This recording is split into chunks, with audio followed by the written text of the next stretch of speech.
नमस्कार विद्यार्थी मित्रांनो. किटेचे महाविद्यालय राज्यशास्त्र विभाग MA भाग 1 सेमिस्टर 1 या वर्गासाठी मी आपणा सर्वांचं स्वागत करतो. विद्यार्थी मित्रांनो, राजकीय विचारांची परंपरा या अंतर्गत आपण प्लेटो या ग्रीक राजकीय विचारवंतांच्या विचारांचा अभ्यास करत आहोत. आणि आजच्या भागात आपण प्लेटोची न्यायविषयक जी संकल्पना आहेत त्या संकल्पनेची माहिती करून घेणार आहोत. खरं तर प्लेटोने त्याच्या न्यायविषयक विचारांची जी मांडणी आहेत त्याचा जो प्रसिद्ध ग्रंथ आहे द रिपब्लिक या ग्रंथामध्ये त्याने केलेली आपल्याला दिसून येते. आता या ग्रंथालाच म्हणून दुसरं नाव कन्सर्निंग जस्टिस असं देखील त्याच्यामध्ये दिलेलं आपल्याला सांगता येतं. प्लेटोची न्यायाची कल्पना ही कायदेशीर स्वरूपाची न्यायाची नाही, ही गोष्ट मात्र आपण लक्षात घेतली गरजेची आहे. जो आजच्या काळामध्ये आपल्याला न्याय आपण हा कायदेशीर जोडतो, कायदेशीर या संकल्पनेशी आपण त्याचा संबंध सांगतो, पण प्लेटोचा न्याय हा कायदेशीर नव्हता. तर आपण सामान्यतः न्यायाकडे ज्या दृष्टीने बघतो तो दृष्टिकोन प्लेटोचा दिसत नाही. न्याय म्हणजे हक्कांची अंमलबजावणी असं आपण म्हणतो, पण प्लेटोची न्यायविषयक कल्पना ही नैतिक स्वरूपाची होती. त्याची आदर्श राज्यपद्धतीची जी कल्पना प्लेटोने मांडलेली आहे ती खरं ह्या न्यायावर आधारलेली आहेत. प्लेटोने ती जी न्यायाची संकल्पना सांगितलेली त्यावरती. आणि म्हणून प्रत्येक माणसाच्या अंगी निसर्गतः एखादा चांगला गुण असतो आणि त्या गुणाला अनुसरून त्या माणसाला काम मिळणं म्हणजे न्याय प्रस्थापित होणं असा प्लेटो साधारणतः त्याचा अर्थ घेतो. राज्यात न्याय निर्माण होण्यासाठी चारित्र्याची सद्गुणांची वाढ होणं आवश्यक असतं असं प्लेटो मानतो. आता प्लेटोने जो समाज पुरुष निर्माण केला त्याच्या राज्यव्यवस्थेमध्ये तर तो कशाच्या आधारावर, तर प्लेटोच्या मते श्रम विभागणी आणि तत्त्वज्ञ या सिद्धांताच्या आधारावर प्लेटो हा राज्यातील जे कामं आहेत ते कामांचं वर्गीकरण आणि त्यांची वाटणी प्लेटो आपल्याला करताना दिसून येतो. आणि म्हणून त्याने राज्याला 3 प्रकारच्या कामांची गरज त्याने व्यक्त केलेली होती. एक म्हणजे राज्याच्या सर्व भौतिक गरजा पुरवणारा वर्ग असा तो म्हणजे श्रमिकांचा वर्ग. दुसरा म्हणजे संरक्षण करणारा सैनिकांचा वर्ग आणि तिसरा म्हणजे राज्य प्रशासन चालवणारा राज्यकर्त्यांचा वर्ग. ही तीनही कामं पार पाडण्यासाठी राज्यात 3 स्पष्ट असे वेगळे वर्ग हवेत, ही प्लेटोची खऱ्या अर्थानं भूमिका होती. म्हणजे जसं आपल्याकडे आपण म्हणतो की परमेश्वराच्या मुखापासून ब्राह्मण हा जन्माला आला, परमेश्वराच्या हातांपासून म्हणजे बाहूपासून क्षत्रिय, मांडीपासून वैश्य आणि पायापासून शूद्र निर्माण झाला. आता हे आपले प्राचीन काळामध्ये किंवा वेदांमधली ही कल्पना आपल्याला सांगता येते. म्हणजे सत्व रज तम हे 3 गुण पूर्वजन्मीचे कर्म यानुसार माणसाला ह्या जन्मी समाजात वर्ण मिळतो आणि ते काम त्याने कर्तव्यबुद्धीने धर्म समजून करावेत अशी ही प्राचीन हिंदू धर्मशास्त्रांमधली ही कल्पना आहेत. म्हणजे याला जसं सत्व रज आणि तम हे 3 गुण प्राचीन हिंदू धर्मग्रंथांमध्ये सांगितलेले, तसंच काहीसा प्रकार हा प्लेटोच्या ह्या 3 गुणांच्या पाठीमागे किंवा हे 3 वर्ग निर्माण करण्याच्या पाठीमागचं आपल्याला असल्याचं सांगता येईल. मग त्याने 3 कामं हे 3 वर्गांना दिलेले आपल्याला दिसून येतात. ते म्हणजे ज्या माणसांमध्ये बुद्धी आहेत, साहस आहेत, वासना आहेत, अशा 3 ह्या मूलभूत भावना असतात. त्या भावनांना त्या माणसांमध्ये त्याने काय केलं, त्या समाजामध्ये ते 3 वर्ग त्या माणसांमध्ये ह्या भावनांच्या आधारावर 3 वर्गांची निर्मिती केली. प्लेटोच्या मते बुद्धिप्रधान जी माणसं आहेत ती माणसं राज्यकारभार उत्तम प्रकारे करू शकतील. साहस प्रवृत्तीची असणारी जी माणसं आहेत ती राज्याचं रक्षण करू शकतील आणि वासनाप्रधान जी माणसं आहेत ती उत्पादन कार्य चांगल्या प्रकारे करू शकतात. याप्रमाणे प्लेटोने बुद्धिमान लोकांचा राज्यकर्ता वर्ग, साहसी लोकांचा सैनिकी वर्ग आणि वासनाप्रधान लोकांचा श्रमिक वर्ग असे 3 वर्ग त्याने पाडले. प्लेटो तत्त्वज्ञ, ज्याला राज्यकर्ता वर्ग असं पण म्हणतो, त्याला तत्त्वज्ञ आणि दुसरा म्हणजे सैनिक यांना पालक वर्ग असं पण म्हणत होता. आणि थोडक्यात काय तर उत्पादन करणारे श्रमजीवी आणि दुसरा म्हणजे पालक वर्ग असे समाजात 3 वर्ग असतात. हे प्लेटो ह्या पद्धतीची मांडणी आपल्याला करताना दिसून येतो. आता प्लेटोच्या मते प्रत्येकाने आपल्या नैसर्गिक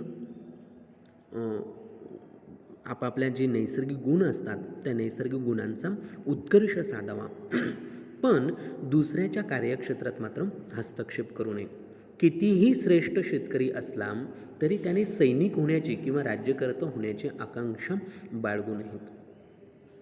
प्लेटोच्या न्यायविषयक विचारांवरच त्याने त्याचे जी आदर्श राज्य सांगितलेली ही जी कल्पना आहेत ती कल्पना आपल्याला आधारलेली दिसून येते. आदर्श राज्य ही त्रिवर्गीय व्यवस्था आहे. त्यामध्ये व्यक्ती समाज या दोघांचंही हित असतं असं प्लेटो म्हणतो.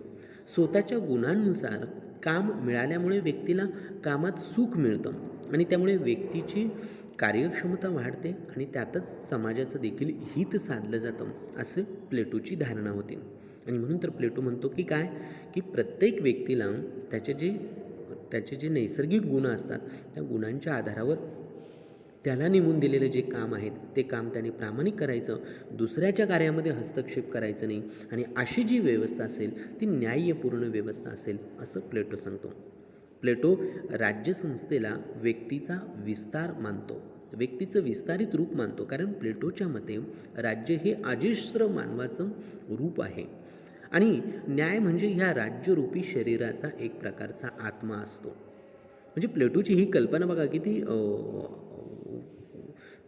प्रभावी, किती वेगळी आपल्याला दिसून येते. तो राज्यसंस्थेला व्यक्तीचं विस्तारित रूप म्हणजे जणू काही राज्य एक शरीर आहेत, अजस्र असं व्यापक असं मोठं शरीर असतं आणि त्या शरीराचा आत्मा जो काय असतो तो म्हणजे न्याय. हा प्लेटोने सांगितलं. म्हणजे न्यायाला त्यांनी किती महत्त्व दिलेले हे त्यावरनं लक्षात येतं. आणि त्यामुळे व्यक्तिगत न्याय आणि सामाजिक न्याय असा भेदभाव होऊच शकत नाही ही प्लेटोची धारणा होती. आणि म्हणून प्लेटोच्या मते सामाजिक न्याय म्हणजे व्यक्तीने आपल्या वाट्याला आलेलं काम कर्तव्य भावनेने पार पाडणं, हेच यालाच तो न्याय असं म्हणताना आपल्याला दिसून येतो. आता प्लेटोची ही जी न्यायाची संकल्पना होती याच्या बऱ्याच टीकेला ती पात्रही ठरलेली दिसून येते. त्याचं टीकात्मक परीक्षण देखील आपल्याला करता येतं, कारण प्लेटोच्या न्याय सिद्धांतावर मोठ्या प्रमाणात टीका झालेली आहे. म्हणजे एका व्यक्तीला तिच्या अंगच्या ज्या गुणानुसार जे काम मिळतं तेच काम त्या व्यक्तीने अखेरपर्यंत शेवटपर्यंत करावं अशी एक अपेक्षा प्लेटोच्या न्यायाच्या कल्पनेत दिसते. म्हणजे त्या व्यक्तीचे समाजातील स्थान कायम राहील अशा स्थितीत तेच काम करून त्या कामामध्ये व्यक्तीला गोडी वाटणार नाही, तिची कार्यक्षमता घटेल आणि समाजाचंही त्यातनं नुकसान होईल. राज्याच्या उद्दिष्टांवर काही कामांचे महत्त्व ठरत असतं. म्हणजे उदाहरणार्थ अन्नधान्याच्या तुटवड्याच्या काळात जय किसान किंवा लढाईच्या काळामध्ये जय जवान किंवा संशोधनाच्या आवश्यकतेच्या काळात जय विज्ञानाचा नारा आपण साधारणतः देतो. म्हणजे सर्वांचा सर्व काळी जय जयकार होत नसतो. राज्याची ध्येय आणि उद्दिष्ट सतत तीच राहत नसतात. उद्दिष्ट बदलली की कामाचं स्वरूप आणि स्थान देखील बदलत असतं आणि त्यामुळे प्रत्येकाने एक निश्चित सतत काम करत राहावं ही जी प्लेटोची जी धारणा होती किंवा प्लेटोचं जे म्हणणं होतं, ह्या म्हणण्याला फारसा अर्थ उरत नाही. ही एक टीका त्यावर साधारणतः केली जाते. दुसरं असं की प्लेटोने ही कल्पना त्याच्या पूर्वचार्यांकडून आपल्याला घेतलेली दिसते. म्हणजे निसर्गात प्रत्येक वस्तूला एक निश्चित स्थान आणि ठराविक कार्य असतं. म्हणजे जसं विश्वामध्ये सूर्य, चंद्र, ग्रहमाला वगैरे वगैरे ठराविक स्थान आणि निश्चित काम, ठराविक कार्यक्षेत्र त्यांचं आपल्याला असलेलं दिसतं. आता त्यात काही फरक पडला तर हाहाकार होईल, प्रलय येईल वगैरे वगैरे. आता हे शास्त्र प्लेटोने मानव समुदायाला लावण्याचा प्रयत्न केलेला आहे. म्हणजे जसं सूर्य सूर्याचं काम करतो, पृथ्वी पृथ्वीचं काम करते, तसं त्या व्यक्तीला नेमून दिलेल्या त्या व्यक्तीने तेच काम करावं. आता ह्या तर्काचा प्लेटोने जर जिवंत मानवी समुदायाला म्हणजे ज्या अचेतन गोष्टी आहेत त्या सचेतन गोष्टी मानवाला जर लावल्या तर त्यामध्ये मात्र निश्चित शंका येते. कारण निसर्गाचे नियम हे जसेचे तसे मानवाला आपण लावू शकत नाही. ही गोष्ट प्लेटोच्या या न्यायसंकल्पनेत एक टीका केली जाते. दुसरं असं की ॲरिस्टॉटलच्या मते विविधतेमुळे माणसाचे व्यक्तिमत्व खुलतं. आता हे कोण सांगतं? ॲरिस्टॉटल, प्लेटोचा शिष्य सांगतो. पण प्लेटोने व्यक्तीजवळ एकच गुण पूर्ण स्वरूपात असतो असं गृहीत धरलेलं, पण मूलतः व्यक्तीमध्ये अनेक गुणांचं मिश्रण असतं हे प्लेटो मात्र सांगायला विसरतो. म्हणजे एका व्यक्तीमध्ये एखाद्यामध्ये साहस असेल पण याचा अर्थ त्याच्यामध्ये बुद्धी अजिबात नाही किंवा त्याच्यामध्ये उत्पादन काम करण्याची क्षमता अजिबात नाही, असं म्हणणं चूक आहे. कारण एकच एक गुण हा काही असू शकत नाही. कारण व्यक्तीमध्ये अनेक गुणांचं मिश्रण असतं, याकडे प्लेटो दुर्लक्ष करतो. तिसरी गोष्ट म्हणजे की प्लेटोने व्यक्तीच्या अधिकारांपेक्षा स्वातंत्र्यापेक्षा कर्तव्यावर अधिक भर दिलेला दिसून येतो. व्यक्ती स्वातंत्र्य व व्यक्ती विकासाचा हा सिद्धांत प्लेटोचा मार्ग ठरतो. कारण प्लेटोने न्यायामध्ये काय म्हटलं आहे की प्रत्येक व्यक्तीला जे काम नेमून दिलेलं आहे त्याने ते कर्तव्य भावनेने प्रामाणिकपणे ते पार पाडावं. म्हणजे त्याने कर्तव्यांची अपेक्षा केलेली आहेत, पण तो नागरिकांचे किंवा त्या व्यक्तीचे अधिकार किंवा त्याचं व्यक्ती स्वातंत्र्य सांगत नाही. आणि म्हणून व्यक्ती स्वातंत्र्याच्या संकल्पनेमध्ये व्यक्ती विकासाच्या संकल्पनेला हा प्लेटोचा न्याय सिद्धांत हा मारक ठरतो, असंच आपल्याला म्हणावं लागेल. पुढची गोष्ट आपल्याला अशी सांगता येईल की प्लेटोने त्याच्या न्यायविषयक विचारांमधून तत्त्वज्ञ बुद्धिवादी राज्यकर्त्या वर्गाला अधिक महत्त्व दिलेले आहेत. त्यांच्याकडे तो एक प्रकारची अमर्याद सत्ता देऊ पाहतो आहे राज्यकर्त्यांवर्गाकडे. कारण त्यांनी जी शिक्षणाची व्यवस्था सांगितलेली त्यामधनं त्यांनी सांगितलं की ह्या वर्गाला सर्वोच्च अधिकार असतील, त्यामुळे बाकीचे वर्ग कमी महत्त्वाचे ठरतात. आणि शिवाय प्लेटोने गुलामांच्या वर्गाला न्यायविषयक विचारामध्ये कुठेही स्थान दिलेलं नाहीत. त्यामुळे समाजात खऱ्या अर्थानं समाज हा न्याय बनू शकेल का, इथेच शंका निर्माण होते. म्हणजे एका वर्गाला तो जास्तीचे अधिकार देतो, तुलनेनं श्रमिक वर्गाला कमी अधिकार आहेत किंवा अधिकार नाहीच आहेत, त्यांची कर्तव्य तो सांगतो आणि गुलामांचा कुठेही उल्लेख करत नाही. म्हणजे अशा प्रकारच्या वर्गीय व्यवस्थेला न्याय्य समाज व्यवस्था कसं म्हणणार, असा प्रश्न खऱ्या अर्थानं निर्माण होतो. प्लेटोने मानवी मनातील गुंतागुंत, त्यातून उद्भवणाऱ्या परस्पर विरोधी ज्या प्रेरणा आहेत त्या प्रेरणा असेल, विविध हितसंघर्ष याकडे दुर्लक्ष केलेले दिसून येतं. मोठ्या यंत्रातील एखाद्या स्क्रूप्रमाणे व्यक्ती आपलं काम करीत राहील असं प्लेटोला वाटतं, पण हे खरं नाही. म्हणजे सैनिक लढताना त्याला आज्ञा आहे म्हणून उगाच लढत नाही, तर कशासाठी लढतो याची खात्री आणि त्याबद्दल प्रेम किंवा आदर असेल तरच तो चांगल्या प्रकारे उत्तम प्रकारे लढू शकेल. समाजावर संकट आलं म्हणजे सर्वसामान्य नागरिकही शूरवीराप्रमाणे पराक्रम गाजवतात वेळप्रसंगी, आणि प्लेटो ह्या गोष्टींकडे दुर्लक्ष करतो. प्लेटोच्या न्यायविषयक विचारात व्यक्ती व समाज एकरूप मानण्यात आलेला आहे. त्यामुळे व्यक्तीचं स्वतंत्र अस्तित्वच प्लेटोने एक प्रकारचं नष्ट करून टाकलेलं आहे. प्लेटो म्हणतो की व्यक्ती ही राज्यरूपी असते किंवा समाजरूपी असते, म्हणजे व्यक्तीला तिचं वेगळं अस्तित्वच नसतं असं प्लेटो मानतो. 3 गुणांमुळे समाजाचे 3 गटांमध्ये विभाजन होणार आणि त्यामुळे समाजाची एकात्मता ही टिकणार नाही. कारण जिथं वर्गीय व्यवस्था आले, जिथं गट तट आले, तिथे एकात्मता कशी राहील याकडे प्लेटोने दुर्लक्ष केलेले आहेत. मुळात अथेन्सचा समाज हा एकात्म व्हावा आणि समर्थ व्हावा म्हणून प्लेटोने न्यायाची कल्पना मांडली होती. पण प्रत्यक्षात म्हणजे तसंच सोफिस्टांचे जे व्यक्तिवादी विचार होते ते विचार खोडून काढून लोकशाहीतील दोष दूर करणं यासाठी प्लेटोने जे उपाय सांगितले.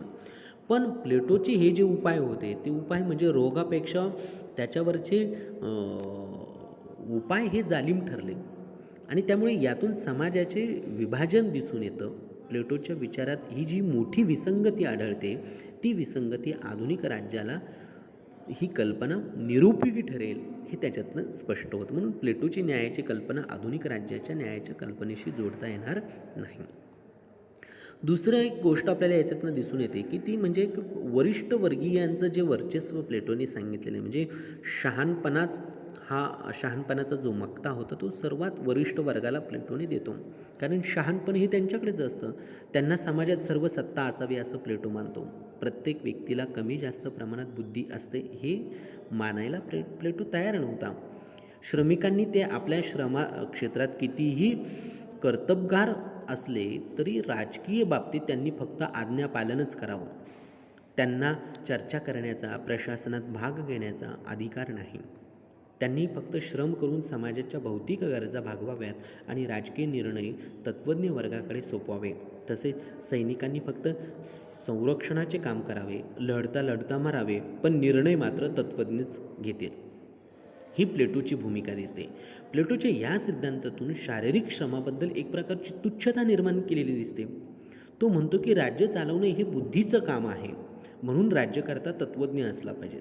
पण त्याचे आणि इतरांचे नातं हे जसं एखाद्या वैद्य आणि रोगी याप्रमाणे आहेत. म्हणजे वैद्य सांगेल त्याप्रमाणेच रोग्याने औषधं घ्यावी, पथ्य पाळावी किंवा आपली अक्कल किंवा जी हुशारी ती त्याने विनाकारण चालवू नये. तसं शहाण्याने राज्य करावे आणि इतर सर्वांनी त्यांच्या आज्ञेत राहावं. अशी जी प्लेटोची जी समाजरचना आहे, यामुळे समाज हा अनुशासनबद्ध होईल, समाजात सुख शांती नांदेल असं प्लेटोला वाटत होतं. ॲरिस्टॉटलने यावर टीका करताना म्हटलं की काही वेळा ह्या अशा असतात की तज्ज्ञांच्या ज्ञानापेक्षा सामान्य व्यक्तींचा अनुभव निर्णय घेण्यास उपयुक्त ठरतो. उदाहरणार्थ शेती तज्ज्ञांचा निर्णय एखाद्या वेळी चुकू शकतो, पण एखाद्या अडाणी म्हाताऱ्या शेतकऱ्याचा निर्णय हा अचूक ठरतो. असं नेहमी अनेक क्षेत्रांमध्ये घडतं असं ॲरिस्टॉटल सांगतो. म्हणजे काय तर प्लेटोला समाजात शिस्त निर्माण करावयाची होती. अथेन्समधील लोकशाहीतील शेकडो वर्षांची चर्चा करून निर्णय घेण्याची किंवा आळीपाळीने मिळणारी जी सरकारी पदं होती ती उपभोगण्याची पद्धत प्लेटोला टाकाऊ वाटत होती, ती चुकीची वाटत होती आणि त्यामुळे त्याने असे विचार मांडून सर्व सत्ता एक प्रकारच्या तत्त्वज्ञानांच्या हाती त्याने देऊन तत्त्वज्ञानाला एक प्रकारचं देव्हाऱ्यामध्ये त्यांनी बसवण्याचा प्रयत्न केला आणि सर्व समाज हा त्या देव्हाऱ्याच्या बाहेर उभा केलेला आपल्याला दिसतो. म्हणजे अशी वर्गीय विषमता प्लेटोने आणि एक विशिष्ट वर्गाला सर्वश्रेष्ठ स्थान त्याच्यामध्ये दिलेलं आपल्याला दिसून येतं. प्लेटोने जे ज्ञानी राज्यकर्त्यांची जी कल्पना मांडली किंवा ज्याला तत्त्वज्ञ राज्यकर्ता आपण फिलॉसॉफर किंग असं जे म्हणतो, मुळात प्लेटोने शिक्षणविषयक विचार, साम्यवादविषयक विचार जे मांडलेले आहेत त्या विचारांमागे मुख्य उद्देश प्लेटोला आदर्श राज्य निर्माण करणं असा होता आणि ह्या आदर्श राज्यासाठी त्याला तत्त्वज्ञ राज्यकर्ते निर्माण करायचे होते. सत ज्याला आपण ट्रूथ म्हणतो किंवा सत म्हणतो, तर हे सत काय आहे याची जाणीव असलेल्या शहाण्या लोकांच्या हाती सत्ता असावी ही प्लेटोची कल्पना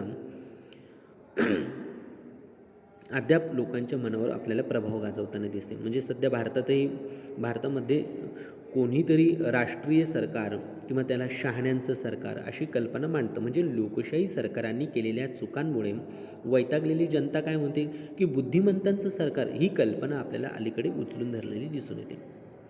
सॉक्रेटिस राज्यकर्त्यांच्या ज्ञानाची आवश्यकता सांगताना ज्याप्रमाणे चांभार, सुतार, लोहार, वैद्य यांना त्यांचा व्यवसाय करण्यासाठी आपल्या व्यवसायाचं आवश्यक ज्ञान असलं पाहिजे, त्याचप्रमाणे राज्यकर्ता हाही एक व्यवसाय आहे आणि तो व्यवसाय असल्याने त्यालाही ज्ञानाची गरज आहे असं पटवून देत होता कोण? सॉक्रेटिस. मात्र व्यावसायिक ज्ञान आणि राज्यकर्त्याला आवश्यक असलेलं ज्ञान हे वेगळं आहे हे मान्य मात्र आपल्याला करावं लागेल. कारण प्लेटोची अपेक्षा अशी आहे की राज्यकर्त्याने शहाणपणाने राज्य करावं. राजाला राज्यातील अनेक हितसंबंध सांभाळावे लागतात, संघर्ष करावे लागतात. एका वर्गाच्या दृष्टीने जे शहाणपणाचं असतं ते इतर वर्गांच्या दृष्टीनं अगदी मूर्खपणाचं असतं. राज्यकर्त्यांना यशस्वीरित्या देशाच्या हिताच्या दृष्टीने राज्य चालवताना कित्येकदा ज्ञान बाजूला सारून तडजोड स्वीकारावी लागते. ज्ञान व नीतीची एकरूपता, ज्याला नॉलेज इज व्हर्च्यू असं म्हणतो, तो प्लेटो सांगतो. पण ती सर्वस्वी खरी नाही हे सॉक्रेटिसचं तत्त्व आहे. तो म्हणतो की कोणीही व्यक्ती जाणून बुजून पाप कधीच करत नाही. अज्ञानामुळे व्यक्ती अनैतिक वागतात. ज्ञान मिळाले की माणूस पाप करणार नाही आणि म्हणून ज्ञान व नीती यांची एकरूपता असते. मात्र हा सिद्धांत वस्तुस्थितीला धरून आहेत का? तर नाही. म्हणून बहुसंख्य लोक पाप करतात ते त्यांना असं करणं वाईट आहे हे समजून करतात. ते लोकांना नीतिवान करण्यासाठी ज्ञान फार थोड्या अंशी उपयोगी पडेल असं आपल्याला दिसून येतं. लोकशाही व्यवस्थेत मूर्खपणा असतो असं प्लेटो म्हणतो. पण इतिहासाकडे जर आपण पाहिलं तर धर्मगुरू, महाजन सत्ता, राजसत्ता यांनी देखील मूर्खपणाचीच धोरणं अवलंबलेली होती. कोणताही सत्ता प्रकार पूर्णपणे कधीच चांगला नसतो आणि त्यामुळे कोणत्या शहाण्यांना राज्यकर्ते करावे, पदवीधरांना, तत्त्वज्ञानांना किंवा श्रीमंतांना राज्यकर्ते करावे हा प्रश्न तसाच राहतो. सर्वात सोपा उपाय म्हणजे शहाणपणा आणि तो सर्व समाजात असतोच. म्हणून समाजाच्याच हाती राजसत्ता ठेवणं हा योग्य उपाय आणि त्यामुळे लोकशाहीचा जो पर्याय असतो तो लोकशाहीचा पर्याय स्वीकारला गेला पाहिजे. योग्य शिक्षण देऊन राज्यकर्ते शहाणे करता येतील असं प्लेटोचं म्हणणं होतं. पण योग्य काय आणि अयोग्य काय हे कोण ठरवणार, मात्र हा प्रश्न तसाच राहतो. प्लेटोला तरुणपणी राजकारणाबद्दल आकर्षण होतं. त्याच्या सामाजिक स्थानामुळे त्याला राजकारणात सहजपणे उच्च स्थान मिळणं शक्य होतं. जी 30 लोकांची सर्वाधिकारशाही काहीतरी चांगलं काम करेल अशी त्याला अपेक्षा होती. पण त्या काळात पूर्वीची लोकशाही बरी होती असं म्हणण्याची वेळ प्लेटोवर आली आणि नंतर अथेन्समध्ये लोकशाहीची पुनर्स्थापना झाली आणि त्या लोकशाहीने सॉक्रेटिसचा बळी घेतला. राजकारणातील ही जी उलथापालथ प्लेटोने पाहिलेली ती पाहून तो अस्वस्थ झाला. नंतरच्या वेगवेगळ्या देशांना भेटी दिल्यानंतर त्याचं मत असं बनलं की अगदी एकही अपवाद न करता सर्व राज्यपद्धती ही वाईट असते आणि म्हणून तो आदर्श राजा आणि आदर्श राज्याच्या निर्मितीसाठी तत्त्वज्ञानाकडे वळालेला दिसतो. कारण समाजाला आणि व्यक्तीला न्याय असे प्रत्येक गोष्टीत काय आहे ते तत्त्वज्ञच सांगू शकेल असं त्याला वाटत होतं आणि म्हणून प्लेटोने तत्त्वज्ञ राज्यकर्ते निर्माण करण्यासाठी शिक्षणाची योजना मांडली आणि त्यासाठी त्यांनी पाठशाळेची स्थापना देखील किंवा अकॅडमीची स्थापना देखील अथेन्समध्ये केलेली दिसून येते. प्लेटोच्या मते तत्त्वज्ञ राज्यकर्ता हा कसा असेल तर मग तो सुदृढ आणि बुद्धिमान असला पाहिजे. त्याला नैतिक आणि आध्यात्मिक तसंच तात्विक दृष्टिकोनातून शिक्षण दिलं गेलं पाहिजे. राज्यकर्ते सद्गुणी असावेत. ज्ञान आणि सुसंस्काराने राज्यकर्ता हा परिपूर्ण असला पाहिजे. राज्यकर्ता हा संपत्ती, श्रिया, कुटुंब यापासून अलिप्त राहून निस्वार्थी, कर्तव्यदक्ष आणि प्रजाहितदक्ष असला पाहिजे. त्यांनी सामुदायिक जीवन आणि समाजहित साधलं पाहिजेत. राज्यकर्ता हा ध्येयवादी, द्रष्टा आणि जिज्ञासू असावा. तसेच तो नीतिमान असावा, व्यवहारी, मुत्सद्दी आणि संयमी असला पाहिजे असं प्लेटो म्हणतो. त्याला रूढी, प्रथा, परंपरा, कायद्याचं बंधन नसावं, तर तो स्वतंत्रपणे आणि प्रभावीपणे कारभार करू शकेल असं प्लेटो म्हणतो. म्हणजे तत्त्वज्ञ राज्यकर्त्याला अनियंत्रित अधिकार असावेत असं प्लेटोचं म्हणणं होतं. अशा राज्यकर्त्याने राज्यात न्याय प्रस्थापित व्हावा आणि म्हणून प्रत्येकाला कुवतीप्रमाणे कामं द्यावी.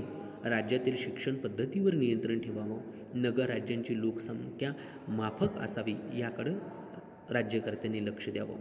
कारण लोकसंख्या फार मोठी वाढली तर भूमी कमी पडेल आणि त्यातून दारिद्र्य येईल आणि लोकसंख्या कमी झाली तर पुरेसं सैनिक किंवा शेतकरी किंवा कारागिरी उपलब्ध होणार नाही, म्हणून ती माफक असावी. अशा रीतीनं प्लेटो हा तत्त्वज्ञ किंवा ज्ञानी व्यक्ती राज्यकर्ता झाला पाहिजेत, तर नगर राज्यातील दोष नाहीसे होऊन प्रजा ही खऱ्या अर्थानं सुखी होईल असं प्लेटोचं मत होतं. प्लेटोच्या मते जोपर्यंत तत्त्वज्ञ राजे बनत नाहीत किंवा या जगातील राजे हे तत्त्ववेत्यांची तर्कबुद्धी आणि बौद्धिक पात्रता संपादन करत नाही तोपर्यंत नगर राज्य ही दोषमुक्त होऊ शकणार नाही, ही प्लेटोची भूमिका आपल्याला सांगते. एकूणच प्लेटोची न्यायविषयक संकल्पना आणि तत्त्वज्ञ राज्यकर्ते ह्या संकल्पना अत्यंत महत्त्वपूर्ण आहेत. कशासाठी तर त्याने जी आदर्श राज्याची कल्पना मांडलेली आहे त्या आदर्श राज्याच्या कल्पनेसाठी. मग ही आदर्श राज्याची संकल्पना काय होती तर त्या संकल्पनेत त्या संदर्भात आपण पुढील भागामध्ये चर्चा करूया. तोपर्यंत थांबूया. सर्वांचे धन्यवाद.